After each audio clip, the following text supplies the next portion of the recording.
Okay, welcome to another show. Lifessa Lounge, you're up to episode 16 now. Is it 16? Yeah, we're keeping it moving, guys. Keeping it moving. So what's been popping this week? So more of Donald Trump. More of the same. More of the same. Isn't it? It's like this week you had Conway, one of Donald Trump's spokeswomen, telling people to go out and buy Ivanka Trump's clothing line, even though it's against the Constitution, right? So that's like, whichever one we do, Donald Trump.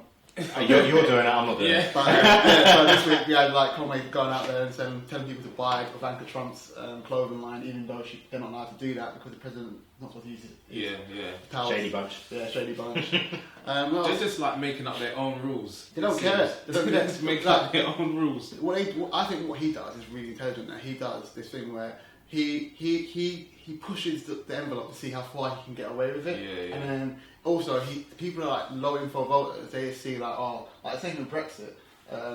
Like the judiciary are there to stop the executive dominating stuff. But then like with the Daily Mail and the same thing with Trump, they twist it and say that the judiciary doesn't want democracy to actually happen because if people vote for Trump, people vote for Brexit. So why are these unelected judges saying what can't happen? What can happen and what can happen? So yeah. But he's like proper active on Twitter as well, isn't he? Yeah, he's always active on Twitter. But now he's the president. You see the handshake on the Japanese Prime Minister.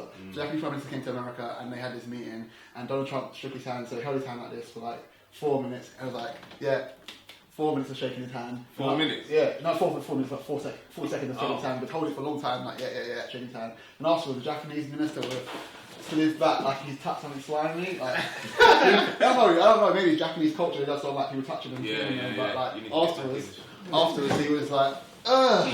It was like disgusting, like he shook my hand for that long. And it's a bit funny because of Trump, the germaphobe, he doesn't like germs and shaking people's hands, but with the Japanese Prime Minister, he was proper shaking his hand. And what did you see something about him coming? And he's not coming to London, or he's going to go? No. They put that they're going to move the. Well, there's still a whole talk about whether they're going to extend out the invite because everybody was unhappy about making it a state visit, wasn't they? But now they're going to move his visit from London to Birmingham because of a security threat. I'm not sure. It's just to be clear.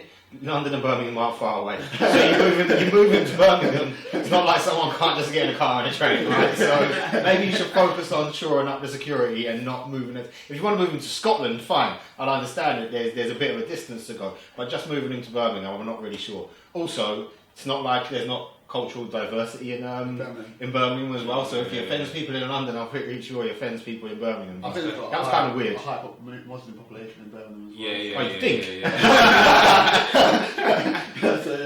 So they also changed the date so that he comes to Parliament recess, so he can't address Parliament, so that people don't like boycott him coming there. I think they're going to do that anyway. Anyway, still, you lot are continuing on a rhetoric that I didn't want to follow. This is not the Donald Trump. When was the NFL? Was it Sunday? Last Sunday. Sunday just gone, isn't it? Yeah. NFL Super Bowl. Brady won 5. Did you watch it? I watched the beginning of it. Then I fell asleep. It's not like the thing is, if you watch it, you either have to go to sleep. If you're over here in the UK, you either have to go to sleep at like 5 o'clock on a Sunday and then watch it and wake up to watch it, or you have to accept. Like I was speaking to someone, and she was like, "Yeah, I thought ahead. I took the day off because otherwise, it's start your day." That finishes at the time that I'm waking up, so it's not feasible for me to watch it. Wasn't it on earlier this year though? No, it starts. It depends on where it is in America. Because the time zone. Yeah, I thought it was on earlier this year. It didn't finish as late as what it usually does. I didn't watch it, but normally it finishes around 6 or 7 o'clock in the morning. Yeah. But this time I think like 4 a.m. in the morning. That's what I thought. I think this got. Oh, sorry. That is the time. That is the time. Yes, I'm like, what? Yeah, it did finish like 4 a.m. Yeah. People going to sleep. My alarm's off. They're like, I'm still awake. I'm like, I'm awake, but this is me being awake.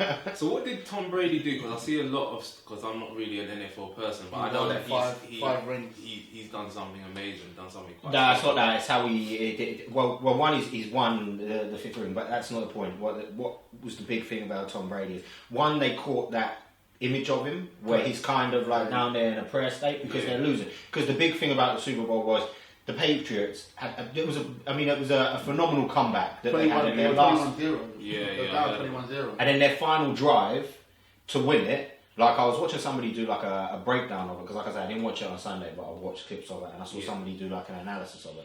So the whole thing with Tom Brady was how he kind of controlled that final drive to get them back into it. So that was kind of why. So that was it was down to Brady. It wasn't down to. Well, obviously, it's a team sport. Well, it's not that. He was a catalyst. We were referencing the playbook last week. No, so he kind of stands in kind of the orchestration position in all of their plays. Okay. But it's down to how they adopted the plays that they adopted, how they switched the offensive, the way they went about it. It was just a massive. It was just a big, huge comeback. It's also like it's also that they caught him when he's actually praying. So he's praying, and then he's like, whoever he's prayed to. He's got powers because he just turn around, he just turn around, and then from 21 down, he went 29, 21. So it's crazy. Wow. But it's just it's good representation of never be beaten, isn't it? Exactly. And it's like, and also, boy, like I said last week, what's your playbook look like? Yeah. How you going to get around that challenge, and how you going to beat the end zone? Why it was just like a timely example of that. So you said that before the NFL even came on. I should have called it. I didn't put bet on that. It's like you never know when to give up, and I don't think Brady knows when to give up. They're saying he's the greatest quarterback. I'm not too sure about that, but if you won 5, no other quarterbacks on 5, you got to. He's the greatest, isn't it? Yeah, but I get it. But in sportsmen, you couldn't particularly find that, right? Because sports is about winning or losing, bro. There's there. I mean, don't get me wrong. There is a middle ground, but that's the mediocre. That's where the mediocre lie, right? When you've got winners, you got winners win. Characteristics. Straight. They don't know how to give up. They don't know when to lose. Also, he's been to he's won 5. He's been to about 7 or 9 finals. So that's even more impressive than winning 5. To go to 7 or 5 finals means you're consistently great. You're not consistently mediocre. You're consistently great. Same thing with LeBron James. He's won 3 championships, but he's been to like 6, 7 finals. That means you'd be consistently great to get there.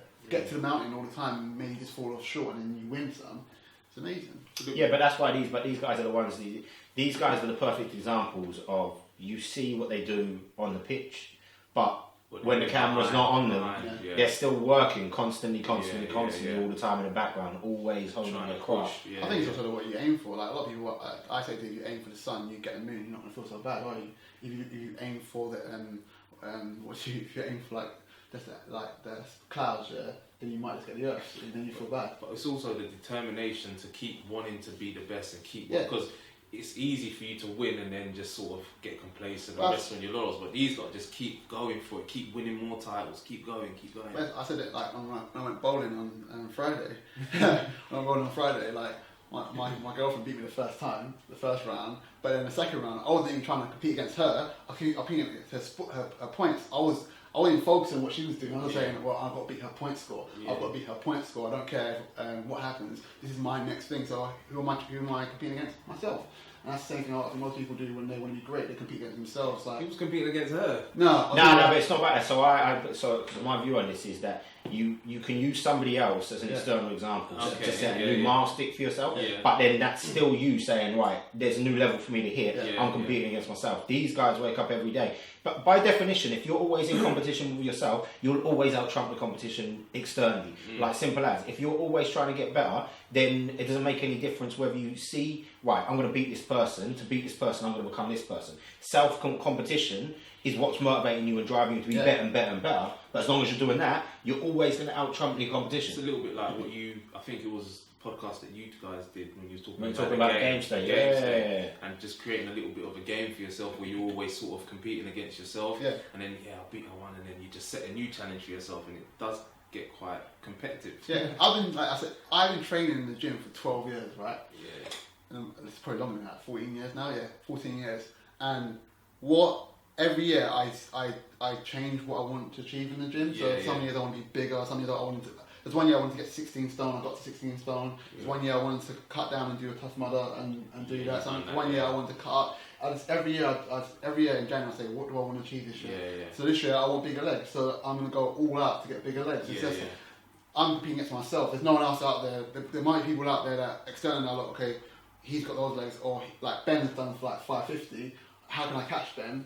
But I'm not competing directly against Ben. I'm just setting yourself your own milestone. By using Ben as an external milestone to try and try and achieve. Drawing inspiration from I just want to win. Yeah. I'll be simple. I'll be straight to the point. I just want to win.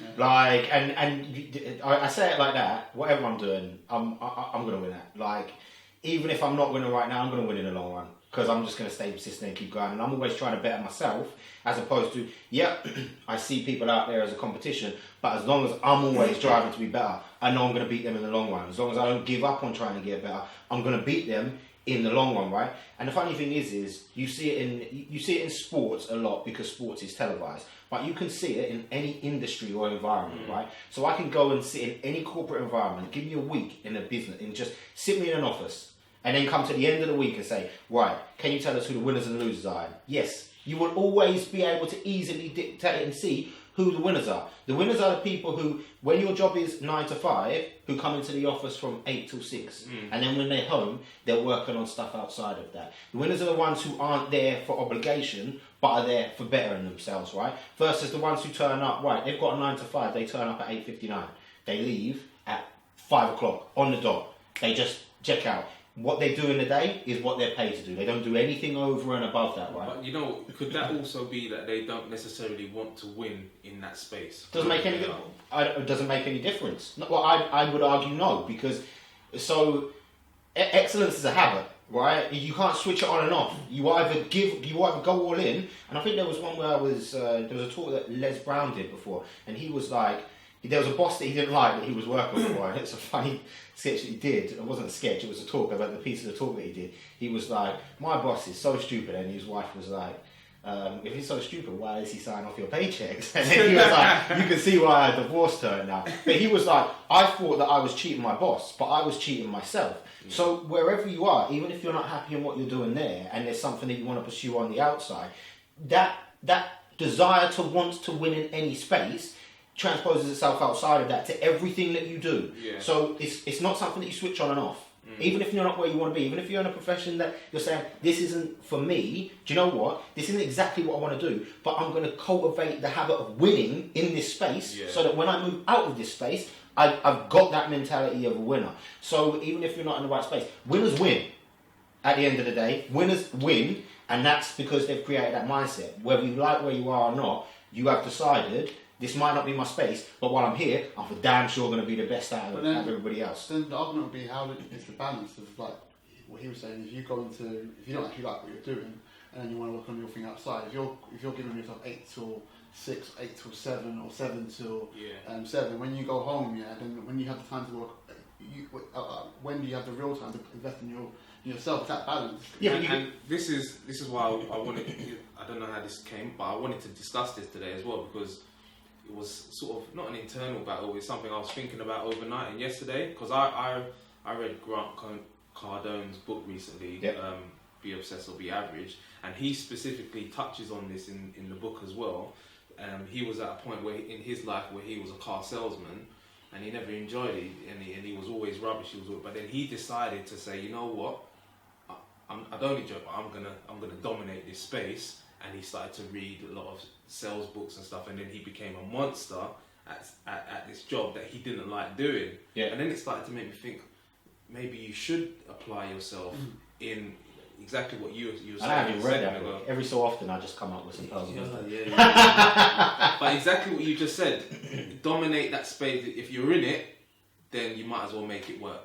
Do you know what I mean? And what I would say, counting on what you're saying, is if you want to do... So again, even if there is somebody you sit down and you go and see somebody, they're doing a 9 to 5. But they may, even when they come in at a 9 to 5, what they're giving whilst they're there is beating out the competition. They're not there just to do what they're paid for. They're working efficiently, they're working over and beyond, they're delivering results. They are smashing it every single minute of the day, every day of the week, every week of the year, right? And then they go out and they do their side hustle outside of that. They've created that space to work on what they're doing, because they give so much and they work efficiently in their 9 to 5. So I don't like this, but I know I need to allocate this time out to do this and this time out to do this.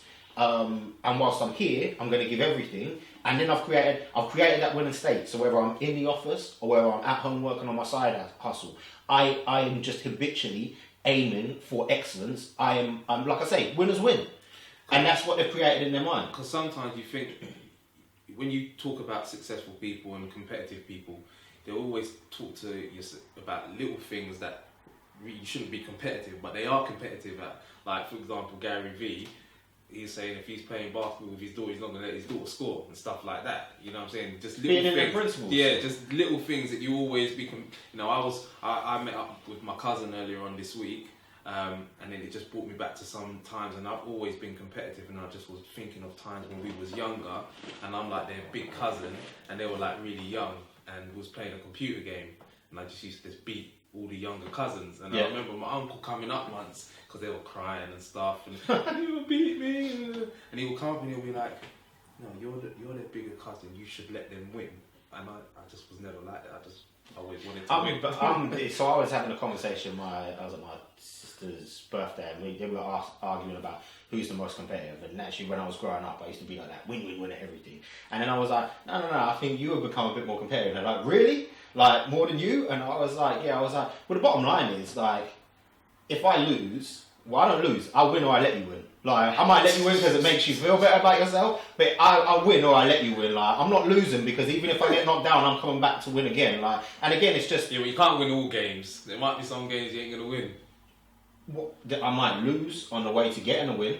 Like, he's like one of the people, like my friend Eugene, when I used to play him on pro back in the day, you beat him, you want that you leave his house until you win. Until you win. You want that you leave his house and win, because his way of thinking is, it doesn't matter how many times you beat me, the last result counts. And then Dave's like, "Bro, I've got to go home." No, you're not losing. You're not leaving until I beat you. Because you literally can't win every game. There's always going to be someone better than you at the game. But eventually, if you keep on, I'm a bit with Gary Vee. I'm a bit like with Joe Rogan.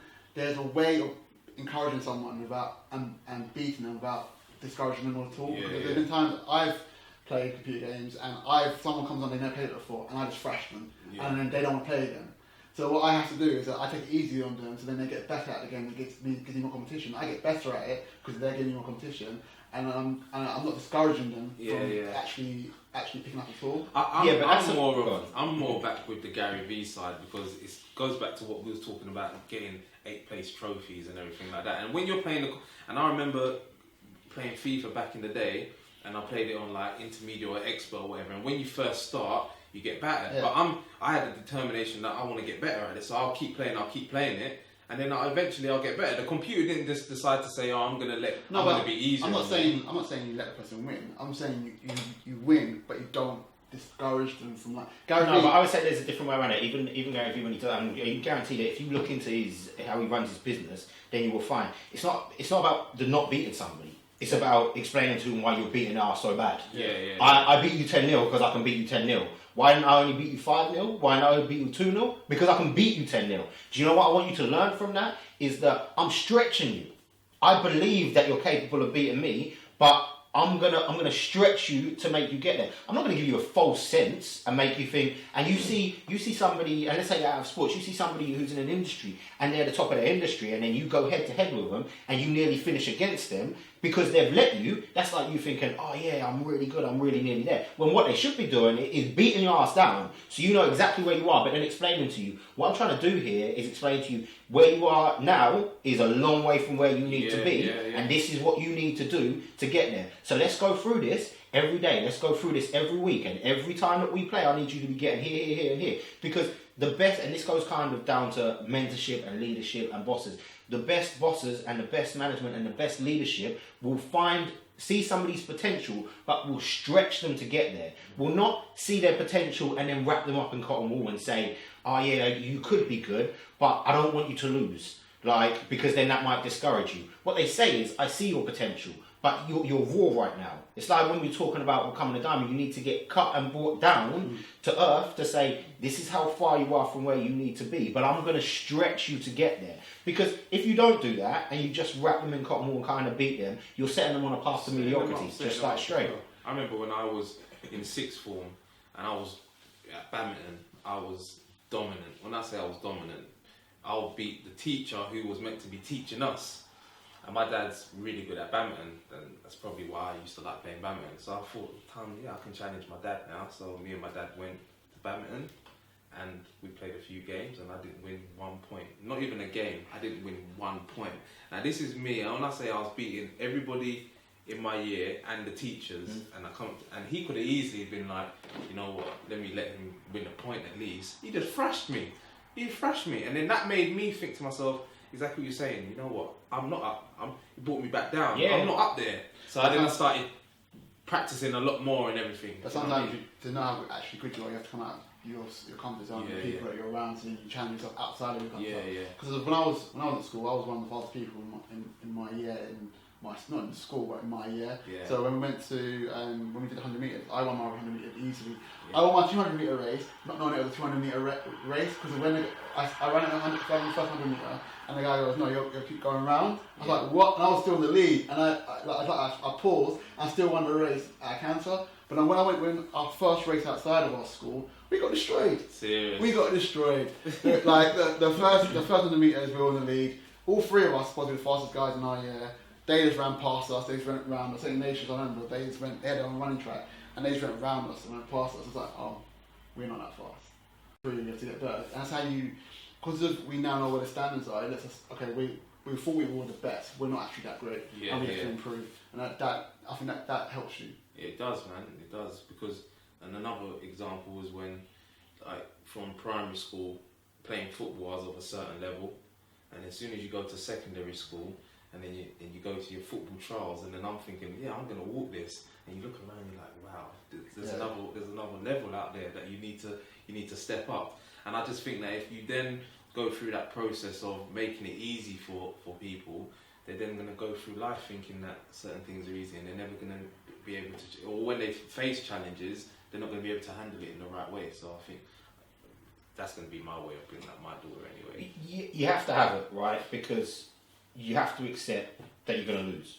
Like you're going to lose at some point along the way. Unless you live a life so comfortable that you've never taken a risk, then you're going to lose at some point. Regardless of what you can learn from your failures, take that out of the window. I'm not saying, because you can learn a whole lot from just winning all the time, right? Yeah. But at some point, to be the best of the best, you are going to lose along the way, right? So when you see businesses that blow up or a career that blows up, that people have fallen on their face multiple times, right? Yeah. Not every day that you're pursuing whatever your passion is in life, whatever your career goals are, is going to be a winning day. It's just as simple as that.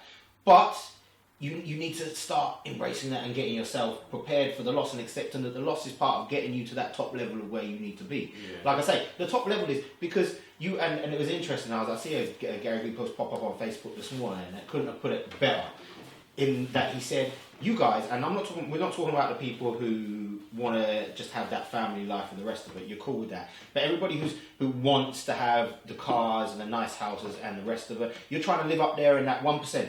Yeah. You've got the audacity to want to live in that 1%, but you're not putting the work in to do it. So when you go back to earlier, you've got your day job that you're doing, but then you've got your work you're doing on the outside. You're living kind of, I'm going to put in 1 hour a day doing that. And he referenced to, like I hit The Walking Dead, he always hits House of Cards. He's like, what are you doing with your extra 3 hours? You're watching House of Cards. Like, I'm like, you're watching some form of TV. But you're saying, I want it all. I want the big, successful life, right? This is for those people specifically saying that. But I'm not ready to put in the work that backs it up. And when I lose, I'm going to give up. I'm not willing to face the hard times in order to get to the good times, right?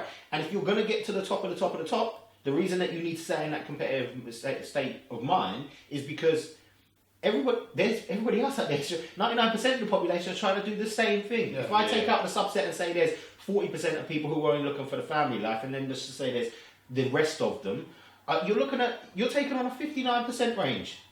And you're saying that you don't have the time to put in. So yes, let's say you're sleeping 6 hours a day and you're going to work for 7.5, 8 hours a day. What are you doing with the rest of your time? If you're resting and saying, but I've exerted so much energy, I need my downtime, fine. I'm cool with that. I don't have a problem with that. What I'm saying is you're not going to hit the 1% if that's what you're doing. That's what the other 50% of people are doing. To be in the 1%, you need to stretch outside of that. But then I think with time also is that if you're working a 9 to 5 and then you're doing the 8 to 7 stuff, that sometimes when your own time and work time will cross over. Like you can't do networking events. Networking events are normally done at certain times. You want to stay late at work and you can't go to networking events. So it doesn't matter how hard you want to work after the 8 hours. You could work, but then there's key times that you might have to sacrifice that 9 to 5 for your own work. So I think it's finding that balance, because if you waking up at 4 o'clock in the morning if you want to, and working at 4 o'clock in the morning, but then if you want to have meetings, most people aren't awake at 4 o'clock in the morning. So what I'm trying to say is, like, it's just finding that balance. I would say it's finding the equation that works for you. So your job right now, let's say you simply cannot generate what you want to do on the side and make it your primary with the job that you've got at the moment. So is it worthwhile looking for a job that has less hours and accommodates more? Yes, you might take a hit on your wages, but it allows you more time on the side, right? Yeah. So it's looking for whatever the right balance is. Yeah, is to go there. I'm saying. Yeah, but you have to. But I don't mean just taking the balance of the job you're in at the moment. It might mean that the answer to that equation is I need to look for a job that allows more flexibility. But that's the thing. That's Steve Harvey's jumping, and you're gonna have to eventually jump out of your comfort zone. If you're working 9 to 5, if you're working a 9 to 5, doesn't allow you to do that. You have to jump and say, okay, maybe I cut a day down off my 9 to 5, and I work 4 days a week instead of working 5 days a week. So I can focus on one day to focus on do 24 hours to do whatever I want to do in that week, or find another, like you said, find another job which might have cut down on hours, cut down on your wages, but lets you focus on what you want to do. Again, it all depends, and I know I keep saying this, but financial. If you have got a family and stuff, it's sometimes not as easy as that. You got to find a way around it. I know that. What I say, like, yeah, if you have those things, it'll take you a little bit longer to get there, but you will get there. You will get there. Yeah. What needs to be clear though is, right, what you're working on the side that you see as your passion or whatever you want to do is a big thing. People are doing that as their day jobs. So to be absolutely blunt about it, if you've only got 4 hours to attribute to that, you need to find a hack. You need to find a way to work so efficiently that you are compensating for the 10 hours a day people are being able to put in for that, because that's their day job. So this is what I mean about you've got to be ready to just go all in, because you've got the audacity to say, I want to be in that 1%. And I completely get what you're saying, and I know I come across blunt when I say some of this stuff some of the time. But if you want to be at the top of the top, then you need to put everything into what you're doing. You need to sacrifice time that you want to maybe spend with friends. If you've got a family, that's more difficult, because spending less time with friends is different. It is different to spending less time with your family. But that goes back to when we've spoken before about having strong support behind you. So having a wife who's kind of ready to support you, or a husband if you're a woman, who's ready to support what you're about to go through. You both, because you're both going to go into that journey together. One of you may be going on it, but she may have to do some work to support you with it. She's going to definitely have to show some patience and go through the frustrations with you, right? But that's the thing. What I'm saying is, whatever you're working on the outside, remember, your competition has actually got more time to focus on this than you have. Of course. So you need to be straight coming up with the hacks and the most efficient ways to go about it. You need to be on the lookout, right, what can I outsource so that actually I'm only working on this for 4 hours, but overall business idea is being worked on for 10 hours because I'm outsourcing 6 hours of that to someone else. What can I do to disrupt the industry, so to speak, and disrupt the game? Right, everybody else is doing this, I'm going to start doing this. Right, because the people who take things to the next level don't believe in just following the best practices. They make the best. They lead and other people follow, right? They stop looking at, right, what is everybody else doing? And to be honest, I was reading this when I was reading the book Super Bosses, right? They were like, the best bosses focus on the solution. They don't focus on the best practice. Because when you just follow the best practices out there, one, you're doing what everybody else is doing. Yeah. So the only way you can naturally be better than them is through straight hard work. When you start focusing on the solution, you start looking for the most efficient way to get there. Forget the best practices, you look for the most efficient way to the top, right? And so what happens is you set a new, more efficient way of working, and then everybody else starts to notice the results you're getting, and they start to say, oh, we should build that into the best practice. They're building that into their best practice. You're on the next level of innovation, right? So they're creating their best practices. You are the one leading the way.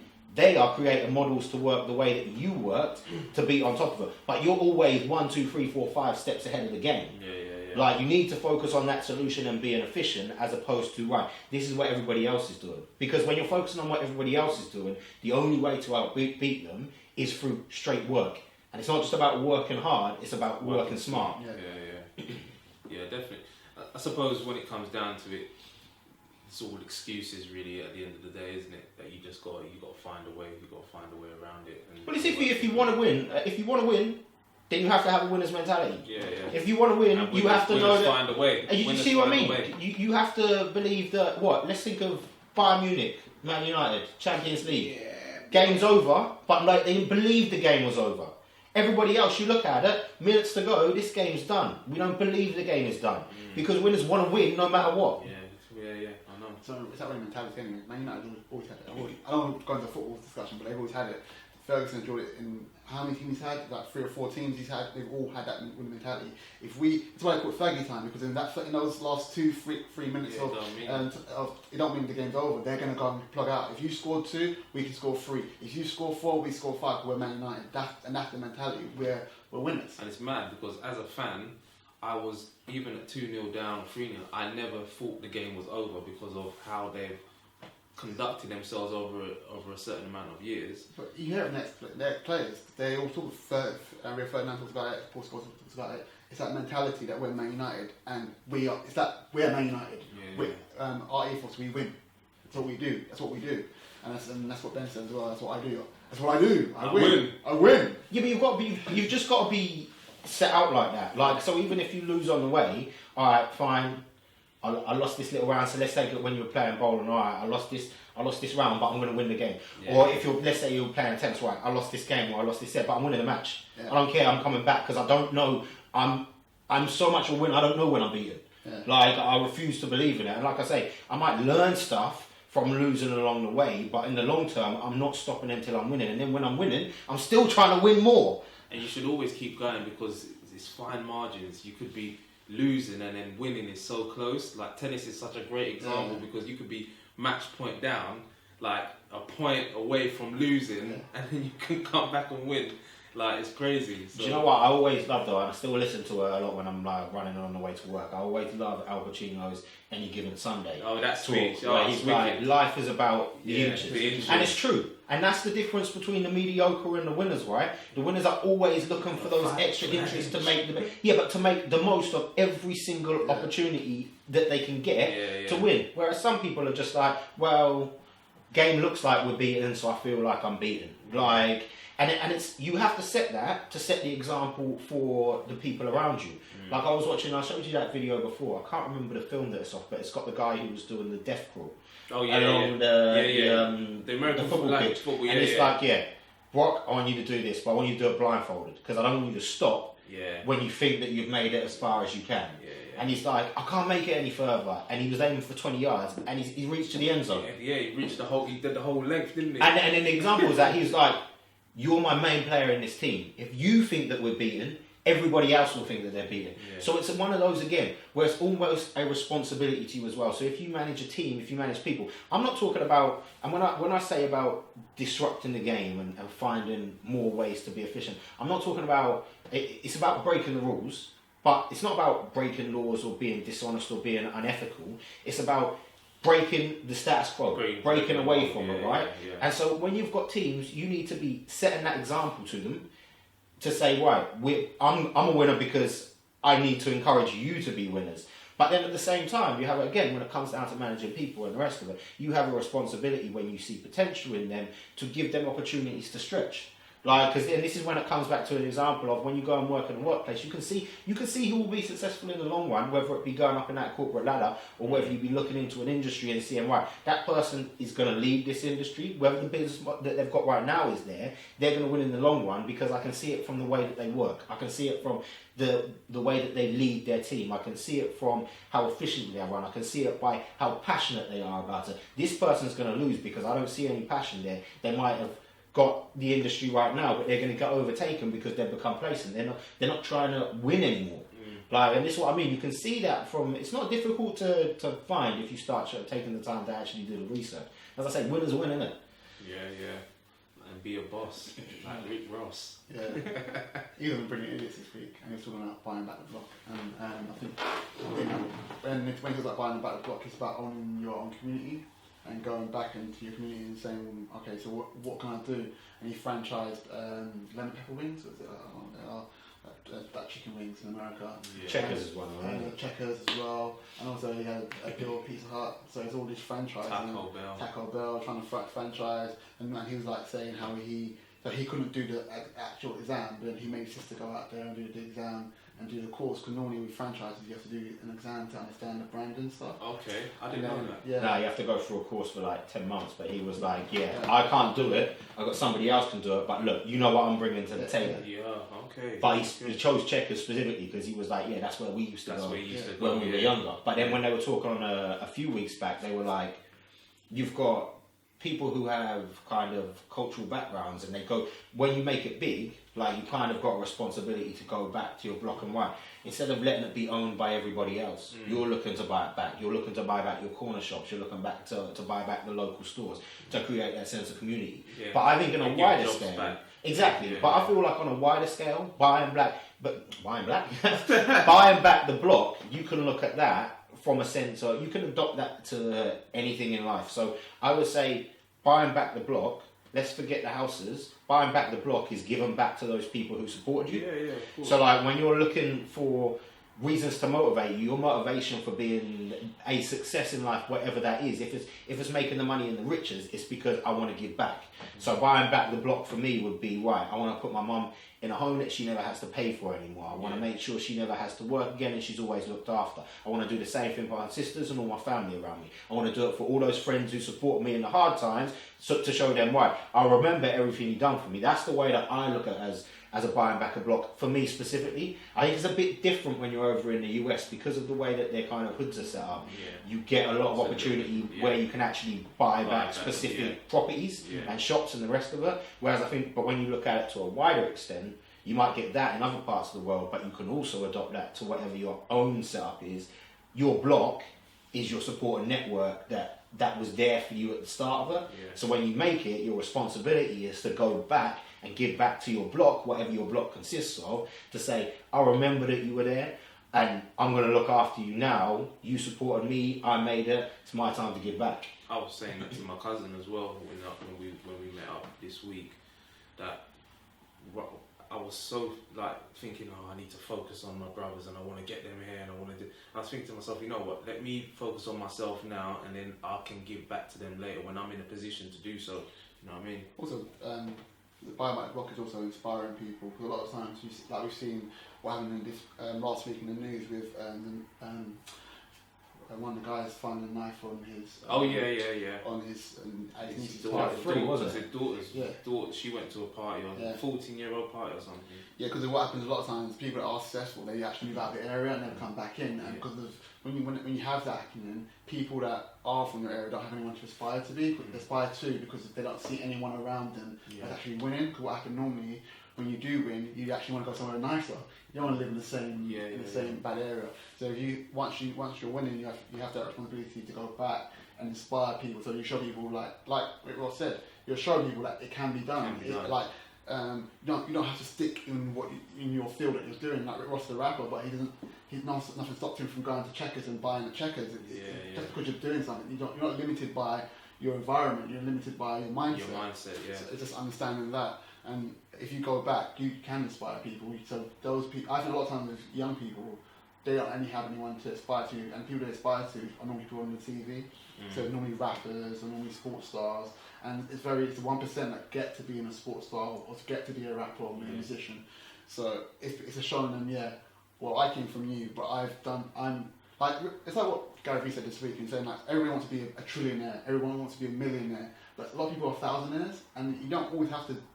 Your life, your work ethic might not get you to the trillionaire, but it might get you to the millionaire or thousandaire. Yeah. And it's saying to people, well, you don't always have to aim to be a rapper or a sports star, but you can live a good life just being an accountant or a doctor or a mortgage advisor. Yeah. It's showing people that you can actually achieve stuff. It doesn't have to be. It doesn't have to be on that scale. Well, do you know what? It's interesting. So we had this conversation in one of our group chats a couple of weeks ago, and I don't necessarily agree with some of the approaches that came across, but the question was between, would you take what was it, one of those dumb questions I have on social media, would you take like 20 grand a month for the rest of your life, or would you take £3 million right now, right? And somebody was arguing, well, £3 million wouldn't be enough for me, and I feel like the problem is everybody's looking at a monetary value, and I've spoken about this before. One, you need to step back and say, what is success for you in life, right? And then you need to, the money doesn't, nobody sets out really, when the winners at the top of the game. Don't set out and say they might use it as a milestone, right, as they're building their business, say, right, I'm going to build up a 3 million revenue.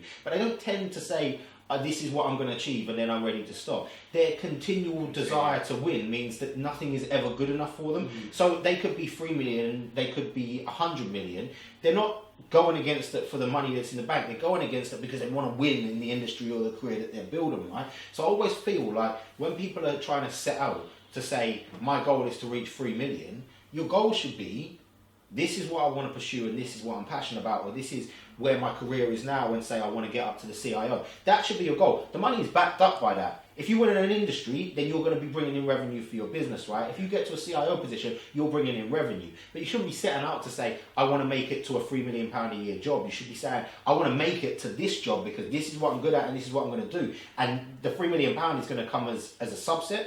And this always goes back to those, again, what is success in your life? And don't mould it on what everybody else has got, right? If everybody's saying, go on. I was just going to say, I do think that you may get to a point though where you're already successful, and then you might then say, money might then become a motivator for you to say, I want to get into that bracket, I want to get this amount of money. Do you know what I mean? I think once you've already established yourself as a certain level where you're already bringing in X amount of money, then that might then become a motivation for you. It might do, but I think it rarely does. I think it might be a monetary revenue for your business because that is kind of a definer of your success for your business, but not so much the monetary value of what you are. Or they might say, I want to reach this kind of net worth, but at that point in time, they've already done it. That's what they focused on to get once you get to that level. They said that there's a study in America that says that if you earn over 75,000 I don't think it was even that much. Something like 55 or something. £55,000, $75,000. Money stops motivating you. Once you've hit that money, it stops motivating. It's when it's become enough for you to live, it becomes less of a motivation for you. Yeah. Again, it becomes more about what's that, because it becomes more about what's the intrinsic motivator for you. Yeah, you're probably right, actually. Well, what I was going back to what you were saying is that, I think a lot of these young kids, they don't actually know there's other ways of getting to success, or they don't believe in that they can get to those levels of success. It's just fine, show them the pathway. Well, like if someone's still betting, they'll be like, well, he didn't go to university, he didn't do this, he didn't that, but look where he is now. Yeah. It's just showing them there's other pathways of getting there, which people don't actually show them. I think people more look at like wanting a house or wanting a car or wanting these things, not necessarily I want to have X amount in the bank. So you're probably right. It's more what your lifestyle is like at that point. I think that's. But it's what you want it to be. And if some people want to have, if some people's idea of success is a comfortable 9 to 5 and a family at home and ability to enjoy their evenings during the week and their weekends, then if they've got something that sets up to do that, then they might be bringing in 50k a year. It doesn't make any difference because somebody who's bringing in 200k a year, are you happy? They're like, no.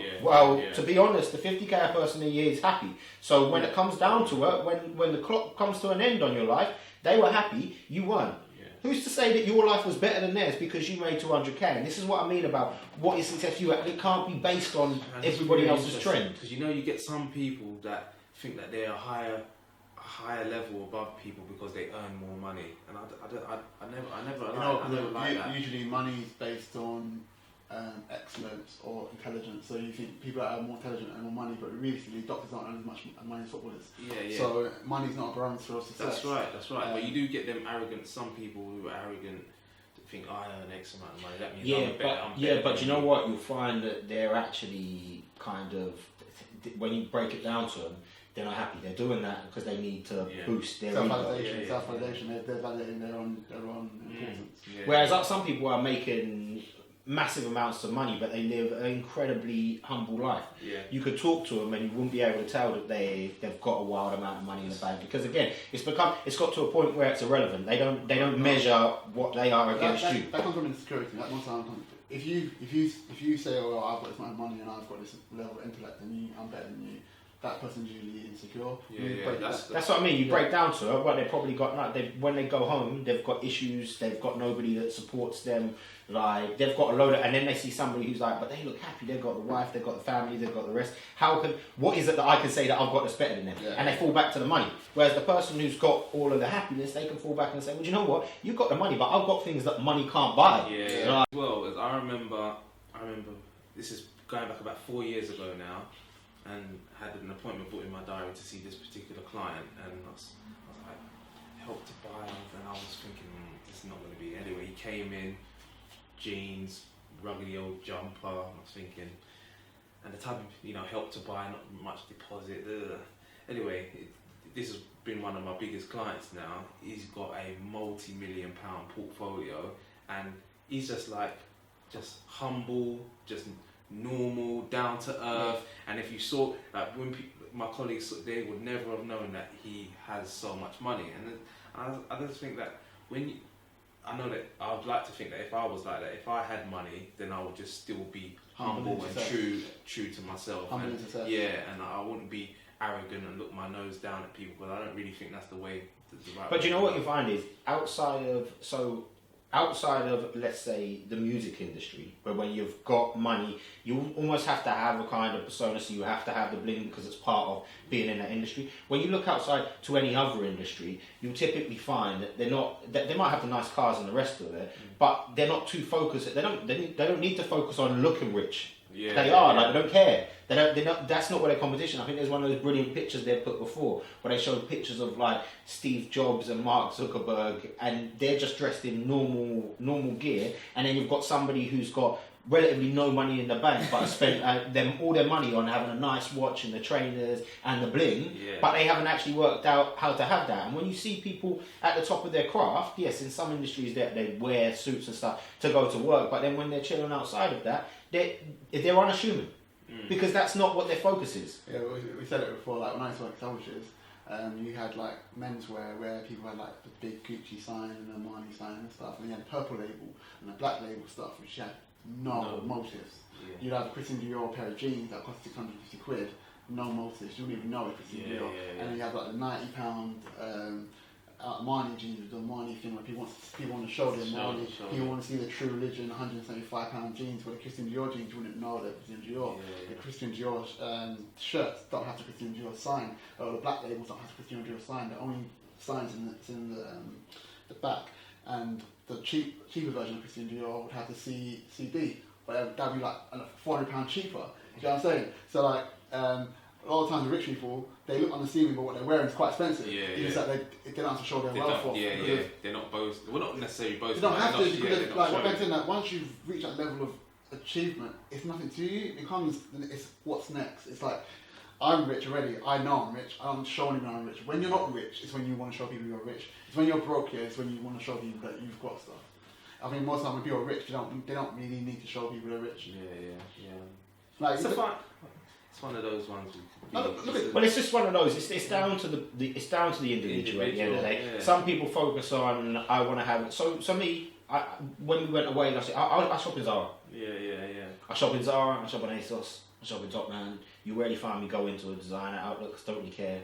I don't need to have. I've got. Don't get me wrong. I've got some clothes that I like certain like polo tops. Like I've got Hugo Boss polos, which have got the brand on it. But I like the actual polo top. As long as much as I can minimise anything that you see on there, I'm happy to do that. Personally, I don't really care. But then there are some people who are out there who are just like, yeah, I got this. Look, these jeans are wicked. £200 on a pair of jeans because they cost this. And I'm like, £200 on a pair of jeans, really? Like, I need to spend £200 on a pair of jeans. I could spend £50 on a pair of jeans and £150 on advertising, for example, on social media, or I could spend £150 on a new course or a new book or the rest of it.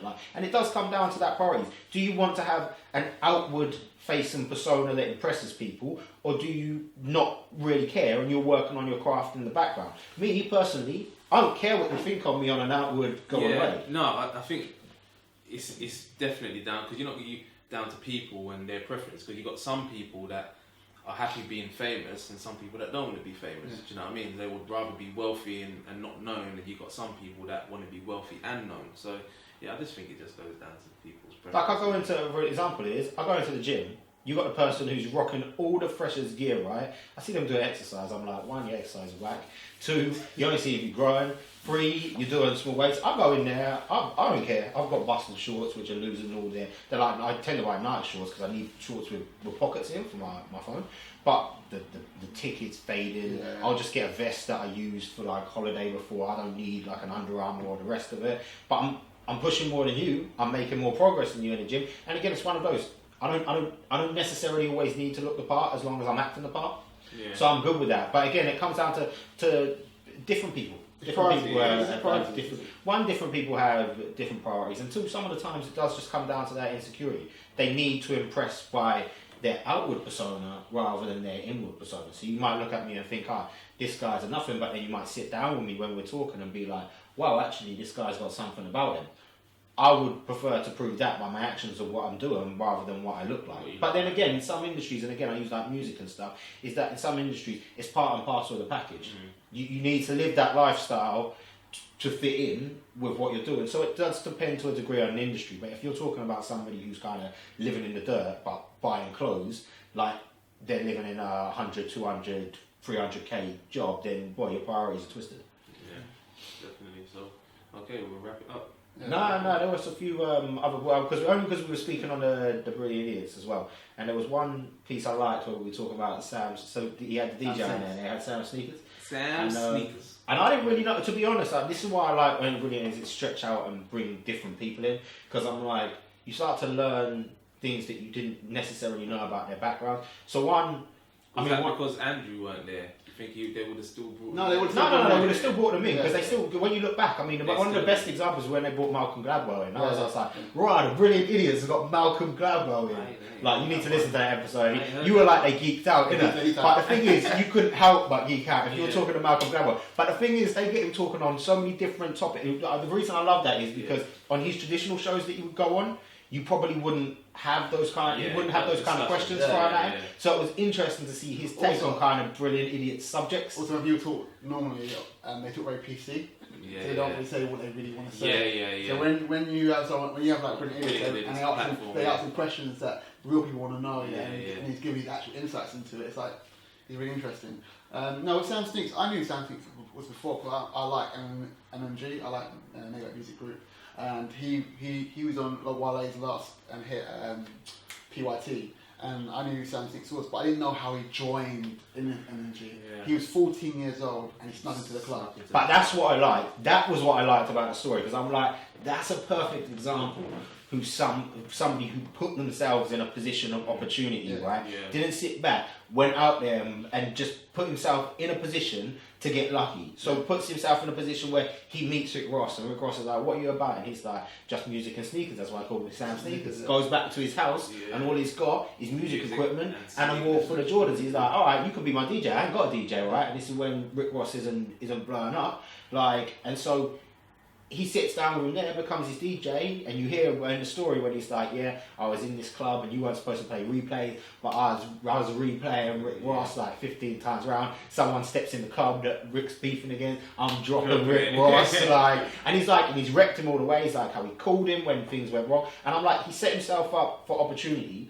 but then he showed the loyalty and the following, right? And look what he's got from it. A 14-year-old who sneaks in, becomes Rick Ross's DJ, and then Rick Ross blows up. And that's an example of one of those who, he's out because he was like, saw Rick Ross and I really want to be part of what you're doing.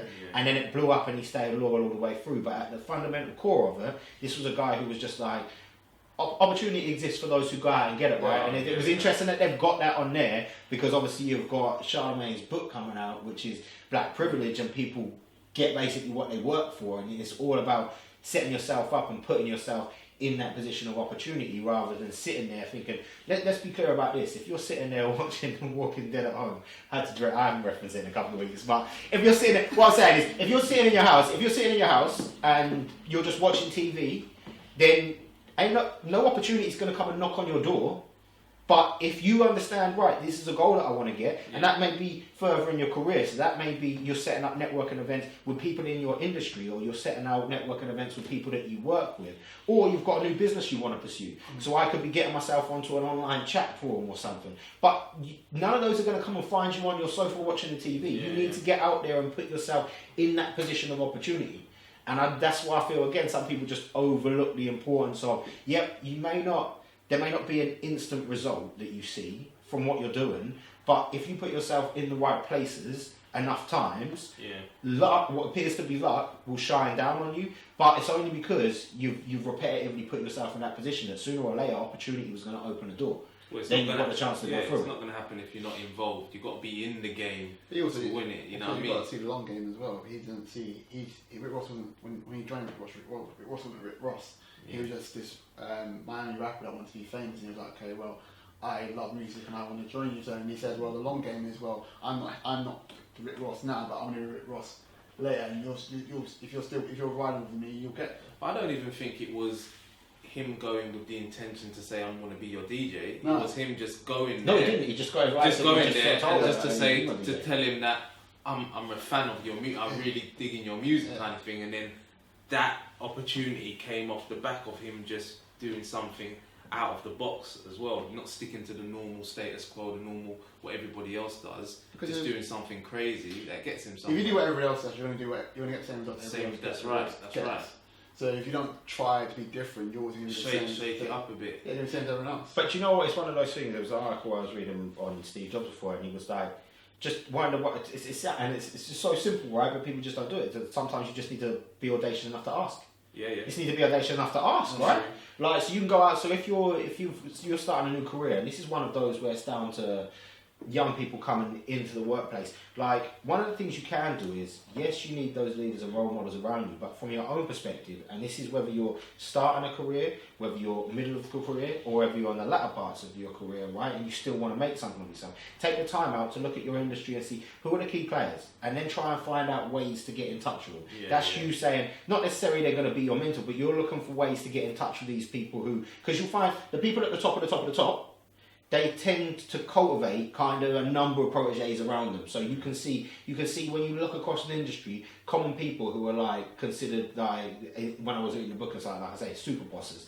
And what defined them out was all the people that they'd managed had gone on to be great in their own right. But when you trail back, a lot of them had been mentored and led by one original, like I say, super boss. Now you can go out at any point in time and say, I want to take my career to the next level, but I'm going to identify a way to get in touch with this. And this is again where you see who's going to be a winner in the long run. When you're sitting in an office for a week and you say, right, who did you identify as being a person with potential? Well, I identify this person, but he's only working in middle management. Yeah, but if you see what he's doing on his game and the people that he's trying to get in touch with, you can see this is a person who's got big dreams and wants to go a long way. This person might be giving you the results right now, but there's nothing about them that is stretching out to better themselves. They want to be good in this area. This person wants to be good in this area. Like, so I think that's another thing that people can do if they want to better themselves is don't just wait for people to encourage you around you. Go out there and actively seek it. Because we've said before, yes, people have a responsibility to be a role model, but not necessarily everybody does. The difference is, and again, this is down to those winners, they're always looking at a way to beat the competition.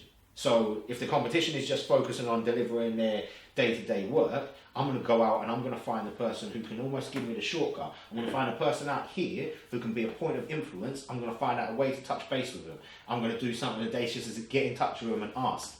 Like, you start to repetitively ask people just to get a bit of their time. You find a way to get in touch with them or just into their kind of network. I might ask to see a CEO and I'm going to get told no, right? But if I go further down the line, I might be able to find a way to get in touch. But again, it's about that bit of thinking outside of the box. Assist as well. Don't be afraid of the no's. And you're going to get a whole lot of no's, right? You're going to get a whole lot of no's along the way. You're going to have to persist and stick at it and just keep working, and then you will get there. Like you're saying, if you set yourself out a goal to speak to that person, if you quit, then you're never gonna speak to him, because that's what happens to some people is they get knocked down, and also they don't know how to get back up. It's a way of doing it, because sometimes if you go and talk to upper management, the person that's managing you might see that, oh, he's trying to like circumnavigate me. So it's a way of doing it. But you know what? Again, winners win. I don't care if I'm circumnavigating you and you're above me at the moment, but you're not taking the steps to try and better yourself. Then I don't care if I need to take a shortcut around you. That's how I'm deploying the play to get to the end zone. You're the defense, and I'm living on offense. So I'm going to find a way around you. That's the difference between the midfielder who plays side-to-side balls and the person who goes on the aggressive and says, I'm going to run in behind. You're the defender, I'm going to run in behind. Defense, live your life on the offense. Straight up, always be on the offense. So I'm cool with, yes, there may be, but if your person working above you is a good boss, then he should accept that. He should even be the person to put you in touch with the person above. He's identified your potential and said, I'm going to find out a way to stretch you. But if you're just going to hamper me, If you're the goalkeeper standing in front of the net, then I'm gonna whack my penalty right in the top corner where you can't stop her. I don't care if I have to circumvent you. I will win. And that's what people need to have the mentality of. I'm not saying I will win, I'm saying that as a collective, everybody, I will win. So don't let anything that seems to be standing in your way, if you say there's a middleman, yes, you can say there's a degree of ways to go around it, but what you'll find is, if this person's hampering it back, there are always going to be other points of management where you can get in touch with them. There are always going to be ways to progress your career, because people will always be like that. Managers like to have the whole hierarchical view, and that's why you just hamper people from their growth, right? Because they're like, well, I'm the boss, and I'm going to lead you, and I'm going to manage you. People don't turn up to work to want to be managed. They turn up to work to want to be led. And the best leaders want to create leaders and a succession pipeline beneath them. If you've got a manager in place who's not trying to create that succession pipeline, that's not going to exist across the organisation. If it does, switch your organisation and go for somewhere where they cultivate growth. So if that means, you go and subset your way, you go and find your way around. If you tie into this person above, this person can't do shit. They're going to be able to get you fired because you went and impressed the higher management. Like, they're just going to be disgruntled and unhappy about it. I don't care. Your competition is not always going to be up. At the same time as I want to see everybody be successful, and in general, the people who really want to make it in life, they want to see success shared across the board. At the same time, when it comes down to it, they go and cutthroat to say, I'm going to beat you. But in me wanting to beat you, I expect you want to beat me back. So we'll work together to help each other progress forwards. But like I say, when you live life on the offense, you're always going for the win. When you live on the defense, you're just looking to shelter yourself from not getting beaten. If you're on the defense, you're just trying not to lose. Whereas when you're on offense, you're trying to win. Okay. By the way, one thing we didn't touch on, like we clearly should have done, is repping the brand. Sweet, right? Repping the brand. got it going on. And I thought, life is as good as your mindset. Roll it round. Yes, was there. Could you tell her how probably stand up? Repping the mindset. You know how the saying goes. So with that, I think we can sign out with. Sign out. Life is only as good as your mindset, and your results are only as good as your hustle. And we'll catch you on next week's show. Bang.